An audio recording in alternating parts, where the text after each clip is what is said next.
பிதாவாகிய தேவனாலும் நம்முடைய கர்த்தராகிய இயேசு கிறிஸ்துவினாலும் கிருபையும் இரக்கமும் சமாதானமும் உங்கள் அனைவருக்கும் உண்டாவதாக.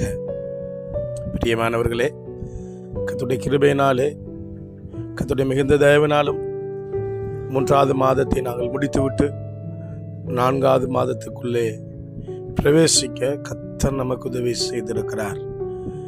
மெய்யாகவே கடந்த 3 மாதங்களும் கர்த்தர் எங்கள் ஒவ்வொருவருக்கும் நல்லவராய், வல்லவராய், போதுமானவராய், நம்மை பாதுகாக்கிறவராய் இருந்தார்.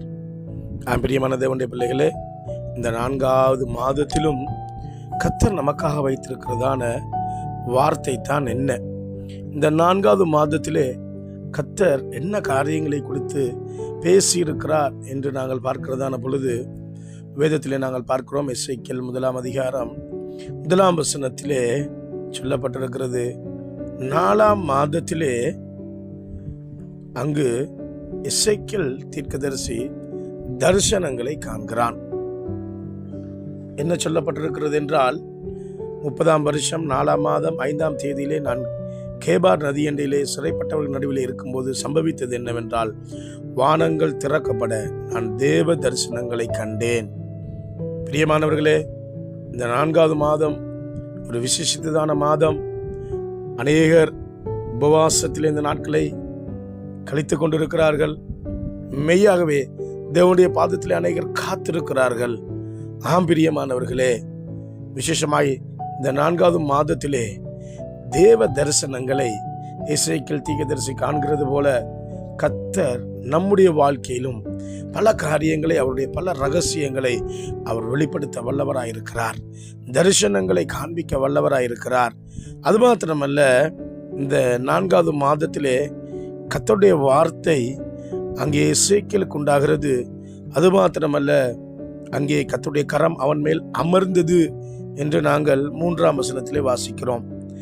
4வது வசனத்திலே சொல்லப்பட்டிருக்கிறது, அங்கே சுற்றிலும் பிரகாசமும் அதன் நடுவில் அக்கினிக்குள்ளிருந்து விளங்கிய சொகுசாவின் நிறமும் உண்டாயிருந்தது என்று நாங்கள் காண்கிறோம். பிரியமானவர்களே, சொகுசாவின் மகிமை பாருங்கள். இன்னொரு விசேஷித்ததான மாதம். தேவ தரிசனங்களை காண்கிறார். கர்த்தருடைய கரம் அங்கு அவர் மேல் வந்து அமர்கிறது. அங்கே சுற்றிலும் பிரகாசமான ஒரு சொகுசாவின் நிறமுள்ள ஒரு மகிமை அந்த இடத்தை வந்து மூடுகிறதை நாங்கள் காண்கிறோம். பிரியமானவர்களே, விசேஷமாக கர்த்தர் இந்த மாதத்திலும் கூட அவருடைய கரத்தை நம்மேலே அமர பண்ண போகிறார். ஆனபடினாலேதான் மோசே குறித்து சொல்லப்பட்டிருக்கிறது, கண்மலையின் வெடிப்பிலே வைத்து நான் கடந்து போக மட்டும் என் கரத்தினால் உன்னை மூடுவேன் என்று சொல்லப்பட்டிருக்கிறது. பிரியமானவர்களே, அவருடைய கரத்தினாலே அவர் எங்களை மூடி பாதுகாத்து கொள்ள போகிறார். இந்த நாட்களிலே பலவிதமான அழிவுகள், பலவிதமான பிரச்சனைகள் வந்தாலும் கூட பிரியமானவர்களே, கர்த்தருடைய கரம் எங்களை மூடி பாதுகாக்க போகிறது. அது மாத்திரமல்ல, அற்புதங்களை, அடையாளங்களை, அதிசயங்களை செய்ய அவருடைய கரங்கள் குறுகி போகவில்லை. ஒவ்வொருடைய வாழ்க்கையிலும் கர்த்தர் ஆச்சரியமான காரியத்தை செய்ய போகிறார். அவருடைய கரங்கள் நம் ஒவ்வொருவருக்காகவும் ஆச்சரியமானவைகளை செய்ய ஆயத்தமாகவே இருக்கிறது. பிரியமானவர்களே, அது மாத்திரமல்ல, ஏசாயா தீர்க்கதரிசி இடத்திலே சொல்லுகிறார், என் கரத்தின் நிழலினால் உன்னை மறைக்கிறேன்.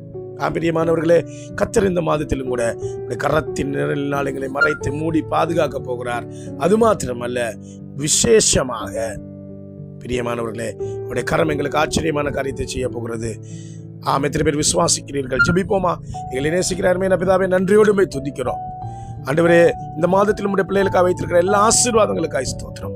ஒவ்வொரு உம்முடைய கரத்தின் நிழலினாலே மூடி உம்முடைய கரத்தினாலே ஆச்சரியமான காரியத்தை ஒவ்வொரு வாழ்க்கையிலும் செய்து உம்முடைய நாமத்தை மகிமைப்படுத்தும்.